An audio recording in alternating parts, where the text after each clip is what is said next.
Hello, and welcome back. If this is your first time here, thank you for joining. This is where we explore how Stoic wisdom written nearly 2,000 years ago can help us breathe calmer and live stronger in today's noisy America. If you find something in this talk that resonates with you, I'd be grateful if you would like this video, subscribe, and ring the bell. It helps the channel, but more importantly, it helps us build a community of calm in a culture that thrives on outrage. Now let me take you into a scene. It's a late autumn afternoon in Ohio at a small-town diner with red vinyl booths and a waitress who calls everyone Han. Two men in their 60s sit shoulder to shoulder at the counter. They've known each other for decades, co-workers at the same factory, neighbors on the same street. They've cheered together for the same high school football team. But today they're not friends. Today they're enemies. The subject, politics. One leans forward, voice sharp. This country is going down the drain because of people like you. The other fires back louder.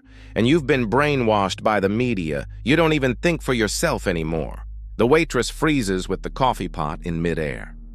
A couple in the booth nearby goes quiet. The air thickens. The words get faster, harder. A jabbed finger, a red face, a voice cracking with fury.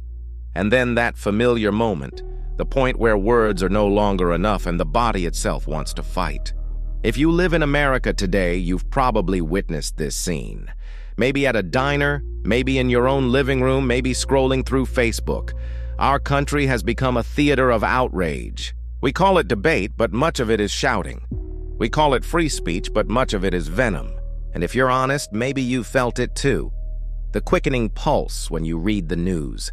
The tightening jaw when someone posts something stupid online. The silent car ride home after a family dinner turned ugly. A woman in her 50s once told me I wake up and check the news before coffee. Within 10 minutes, I'm already furious. By the time I get to work, I've had 3 arguments in my head with people I haven't even seen yet. That is the reality of modern life. Outrage follows us like a shadow. But here's the question the Stoics force us to ask: what is this anger doing to us? 2,000 years ago, Seneca called anger a form of temporary madness. He wrote that it twists, the face distorts, the voice drives reason from the mind. To him, it was the most dangerous of all passions, not because it strikes us, but because it convinces us we're right, while it devours us. Think of those men in the diner. In their anger, did either feel weak? No, they felt righteous, powerful. But to everyone else in the room, they looked foolish, frightening, almost pitiful. That's anger. It blinds us to how small we appear. Marcus Aurelius, emperor of Rome, reminded himself in his journal, "The best revenge is not to be like your enemy." He knew what every leader knows: anger spreads faster than fire, and if you answer it with more fire, you burn with it. And Epictetus, once a slave, told his students, "If you are provoked, remember it is not the thing itself that disturbs you, but your judgment about it." The insult, the traffic jam, the rude remark, none of these force anger into your chest. Your interpretation does. Change the story, and the fire goes out. I once counseled a man in his 70s, a retired machinist.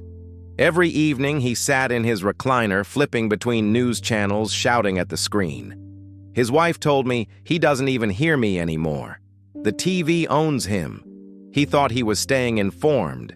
In truth, he was being consumed. That's the trap of anger. It convinces us we're strong when in reality we've given up control. Doctors warn that chronic anger raises blood pressure, damages the heart, shortens life. But the Stoics didn't need research papers to know this. They could see it. Anger is poison we swallow in the hope it hurts someone else. A grandmother in Michigan told me she dreaded Sunday dinners. Every week she said, "My son starts about politics, my daughter-in-law pushes back, my husband joins in. I feel my chest tightening. Sometimes I just want to walk out." Then she paused.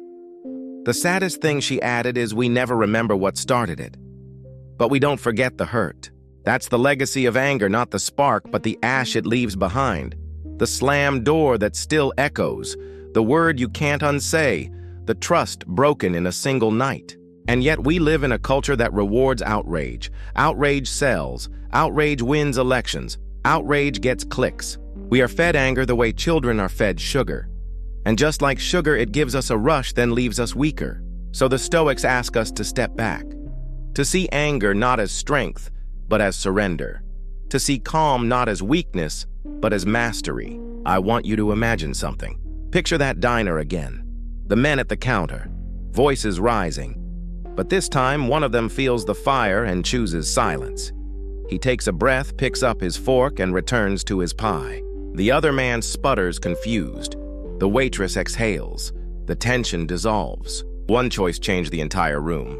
The Stoics believe dignity is found there in the power to resist the fire. So, let me ask you, when was the last time anger truly helped you? Not just gave you a flash of energy, but actually solved the problem. And when was the last time anger made everything worse? If you sit with those questions, you may see why the Stoics treated anger as an enemy, and why mastering it may be one of the greatest freedoms we can claim in today's America. The Stoics weren't naive. They never pretended that anger doesn't come. Marcus Aurelius himself admitted he woke each morning knowing he would face meddling, ungrateful, arrogant, deceitful, envious, and unsocial men. He didn't deny that reality. Instead, he prepared for it. That's an important point. Stoicism is not about pretending to be a stone. It's about noticing the first spark of fire and refusing to feed it. Seneca wrote one of the most practical essays ever penned on the subject, simply called On Anger. In it, he argued that anger grows fastest when it convinces us we are noble. We shout not because we are weak, but because we believe we are right. And in that righteousness, we forget ourselves. I remember counseling a couple in Chicago who had been married more than 30 years. They loved each other, but their home had become a battlefield. A dirty dish left in the sink, a forgotten errand. These tiny sparks exploded into raging arguments. One night, their shouting grew so fierce the neighbors called the police. When we sat together later, I asked them, "What was the last fight about?" They looked at each other in silence. Finally, the wife said, "I honestly can't remember. I only remember the anger." That's what anger does. It erases the issue but tattoos the injury. I suggested a simple Stoic exercise delay. The next time the husband felt his voice rising, he was to leave the room, step outside, and breathe before answering. At first, he felt ridiculous. "I'm not a child," he said. But after trying, he discovered something remarkable. When he came back calmer, the fight had already lost its grip. His wife said, "For the first time in years, we finished a conversation without shouting." Seneca would have smiled. He once wrote, "The greatest remedy for anger is delay. Not complicated, just space, a pause, enough to let reason return." Now contrast that with how most of us live today. Online, everything demands immediate reaction. The breaking news, the rude comment, the latest insult. Delay feels unnatural, but it is precisely that pause that saves us from madness. A Vietnam veteran once told me, "On the battlefield, anger gets you killed. Calm keeps you alive. Anger makes you reckless. Calm makes you effective." He carried that lesson home. When his grandson tested his patience or his neighbor planted a political sign he despised, he remembered the jungle. He remembered that rage clouds the mission. We're not dodging bullets, but in our homes and communities, the principle is the same. Anger makes us reckless, calm makes us effective. Epictetus put it bluntly, "If someone offends you, remember it is not the person who troubles you, but your judgment about them." I met a woman in her 60s who spent a week in a Facebook war with a stranger.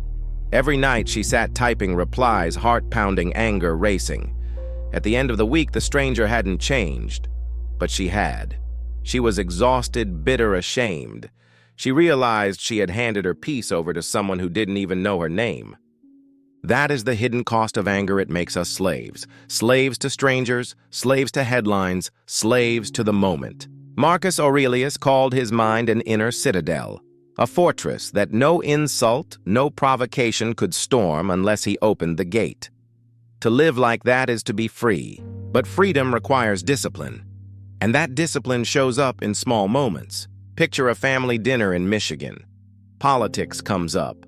Voices rise. The grandfather feels his chest tighten.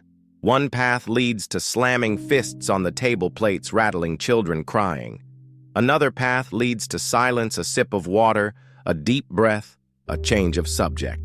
One breath can change the entire night.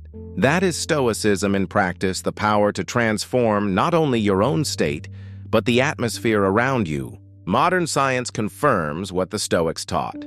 Psychologists call it reframing. If someone cuts you off in traffic, instead of cursing, you think, maybe they're rushing to the hospital. Your heart rate lowers, your body relaxes, the anger dissolves. Studies show that reframing reduces blood pressure, improves sleep, and strengthens relationships. Seneca didn't have labs, but he had eyes. He saw that anger burns life from the inside out. The question is, are we willing to practice? Because here's the truth, anger feels good at first. It's a rush of energy. It makes us feel alive, powerful, righteous. But like sugar, the crash always follows. And what we're left with is regret, fatigue, and relationships that have quietly eroded. I often ask older students of Stoicism, when has anger actually improved your life? Almost always they fall silent. They can recall moments when anger gave them adrenaline, but real improvement, healing connection, wisdom, none. Which leads us here, the Stoics did not aim to eliminate the spark of anger. They aimed to train the soul not to bow to it. And in a culture like ours, where outrage is currency, that training is more necessary than ever. So how do we actually live this out? Philosophy is useless unless it walks with us into the kitchen, the workplace, the streets. The Stoics gave us tools. Let me share a few. First, the pause.